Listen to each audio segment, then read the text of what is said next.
So I'm here in the classics department with Silvia Ferrara, apparently the feminine version of the car. Plural in Greek, in fact. And Silvia is... What are you, Silvia? What do you a do? junior research fellow in archaeology at St. John's College here at Oxford. But I specialise in ancient writing systems, especially those which are undeciphered. And my PhD thesis was on a script called Cypro-Minoan, which dates to 1550 BC. And although I wasn't trying to crack it in any way to decipher, to try and read the language, I contextualized, I framed the archaeology of the script, why it was born, who wrote it, for what purposes, and why it died out. And what have you found out about that? BC.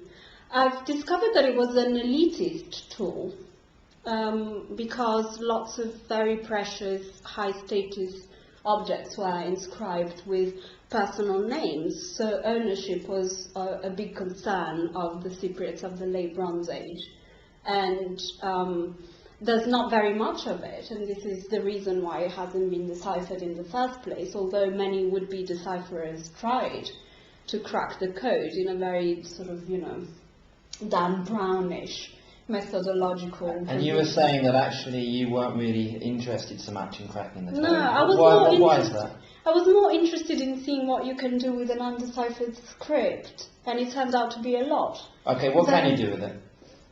Well, you can try and see what purpose a script has, and in fact the fact that it was undeciphered actually gave me a sort of a blank slate on which to work, which on the one hand exercised my imagination, and on the other it kind of weighed upon the methodological stance that I needed to adopt in order to be scientifically cogent and convincing and persuasive, and still maintain an open mind about it.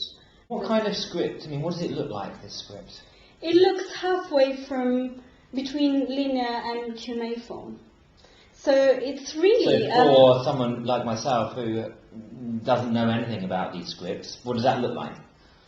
It looks wedgy and wedgy and angular at the same time. It's it's the Toyota Prius of scripts. It's a hybrid, and it's very, I would say, technically speaking, idiosyncratic, because there's not a sign that, although we can recognize the signs and we have a signary, i.e. a repertoire of signs, the level of variation in the handwriting, i.e. the paleographical variation, is so high that uniformity is really something that you need to dig very, very deep in order to find, in order to assess. A lot can be said because the script is not just confined to Cyprus, but it travelled to Ugarit in Syria, and we can see that the script was being used in conjunction with other systems of writing. So what's the connection here between Syria and Cyprus? Well, there was a very sort of vibrant trading activity at the end of the late Bronze Age, so we're talking 1200 BC, just before the demise of the Eastern Mediterranean civilization at the hands of the so-called Sea People. And in this very vibrant trading environment, we see merchants from Ugarit traveling through Cyprus and possibly learning the Cypro-Minoan script, because the tablets that we find in Syria actually point to a sort of a modified version of the Cypro-Minoan script that we find on the island on Cyprus. So we see this multicultural environment in which several scripts are being used, because Ugarit is a veritable Babel of languages and scripts.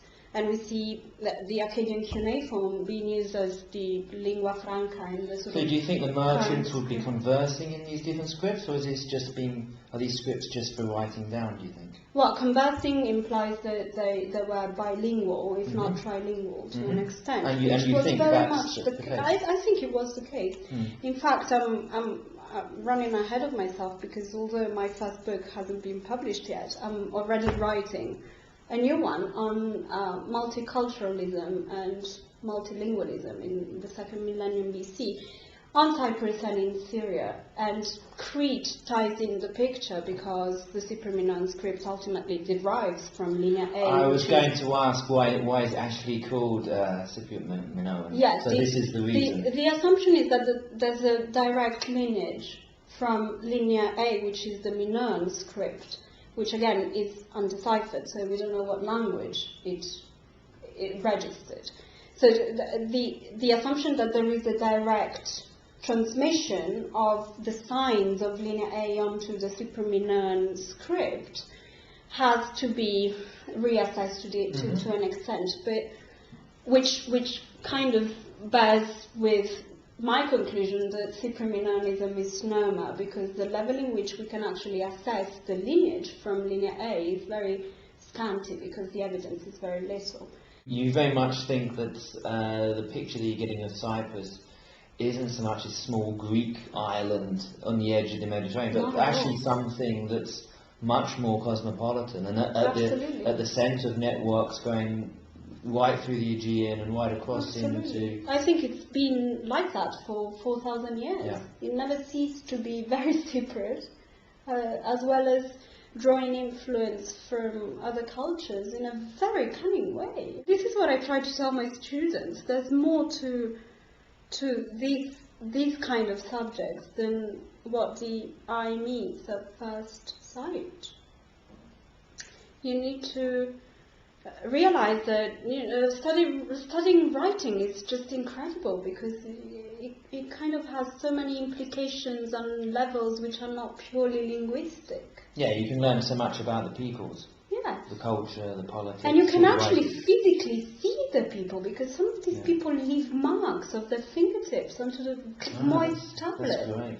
So you can actually palpably touch these tangible. people. Yeah.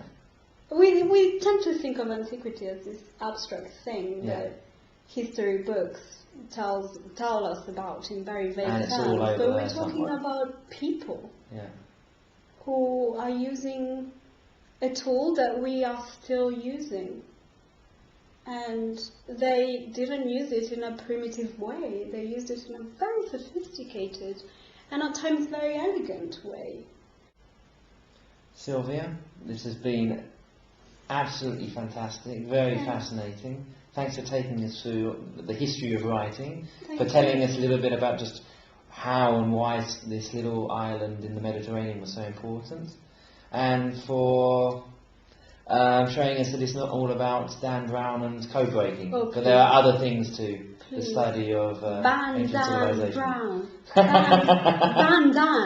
Ban Dan. Many thanks, Sylvia. Thank you. It was really good fun. Thanks.